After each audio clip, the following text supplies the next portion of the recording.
Hi guys, good morning. So, atong Valentine's Day guys. Grabe ang preparation, 2 weeks siya guys. Palit ko ang mga pasiwar. Kada adlaw mag-duty ko guys. Kada magpalit ko ano to tindahan isa-isa na muna ko mga sunflowers guys. Wala pa dalong duty, wala pa nag-in. Maglingkod sa ko guys sa Starbucks kilid, then mag himo-himo ko wala pa ina ko kay sayang kay ang time kay kaning paghimo sa pasiwar grabe gid siya kakoti guys.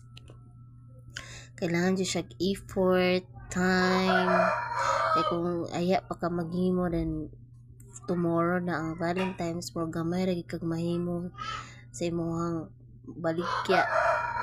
Kaning pasiwar kailangan siya og time and effort guys, nga taas-taas nga time. So muna siya guys, di ako gatambayan sa Starbucks kilid do, bawal siya diya maglingkod-lingkod kay per customer only ra daw. Pero gaya gid kog ulo guys, nagyapon ko nilingkod diya. Pero wala pa yung customer ni man pod. Pero ni mga times sa paglabay na ko diya na customer, di man po ko mulingkod. Turo ko dapit sa garden sa Ayala. So hingon ko pa nagdahon-dahon. Even sa pagsakay na ko sa multi-cab guys, nagyapon ko kabuhato nanay-nana gyapon ko while nagasakay ko. Ano lang ako mahimo bisan gamay. Okay. Sa kasimana isa ra man ang day off, so wala joy time.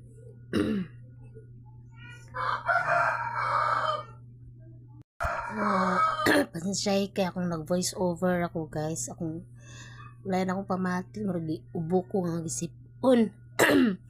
Kuan po ni siya resulta po ni sa atong pagpamaligya na kog Valentine's guys nga ulan buntag morning ga ulan siya, then pagkaudto nagrabing init, so nag-display mi nga init kistanan guys, katabo-tabo sa mga estudyante, mga customer nga mamaligya kay di naman ikaw mamaligya, di man pwede nga walaton nimo customer do sa imo, dapat ikaw ang mudo sa customer, tabuon din nimo kay na may mga mamaligya po daghan mo tabo-tabo, so kailangan mo lihok po ka guys nga kung pwede magdagan-dagan mo tabo sa mga customer sang gaulan. Na siya guys, mga hinimo na ko na ang gambing andam, mga 2 weeks yung absinan pa yun na siya, 3 days na ko siya guys giabsinan para lang maka-prepare ko. Hindi na ko pare last year nga magulay gitulog anang 13 kay grabe mo ay. So ana nga time relax na lang ko anang 13 kay ready naman. So mana siya guys, mga simple gid ako mga hinimo guys. Every year nagid siya mga improvement. Last year mga satin ribbon naman siya kung lihimo, karon nanay satin ribbon na napay fasiwar, pero wala ko'y fresh flower karon nga year. Last year na mga fresh na rose, karon wala, so difference gid ang kita pag kulay fresh flower kay mangita mo ang customer gapon og fresh flower kay lahi ra gid gapon kung na fresh ang ihatag nimo sa imong mga loved ones.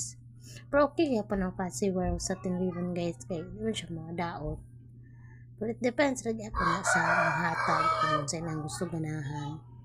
Pero sa pagkakaroon murag na uso na gid ang pasiwar sa tin ribbon. Naamig po yung mga fresh flower nga mohatag, pero sa ako na obserbahan daghan na mo kay na maligya og mga pasiwar og sa tin ribbon nga bouquet. Naman siguro kusog pod siya. So muna akong first nga customer nga nag-order na guys, i-customize na siya sunflower duha, then na happy Valentine's Day nga heart, then na rin siya mga quotes nga about verse in Jesus Christ, Bible verse. So guys, himo ko isa ka big na sunflower, nabaligyan na ako siya, instead na 200 nabaligyan na ako siya 150, pero gibuki na ko na siya na nga time guys, napapan ako na siya gibuki. So mula din siya guys namin sa Savior Uptown High School, sa kataligsik na siya guys, display pero gipahawa gyapon may ana nga time, Kadyo ra mi nag-display diha, gipauli ra gyapon mi. So that's all. Thank you for watching. Bye.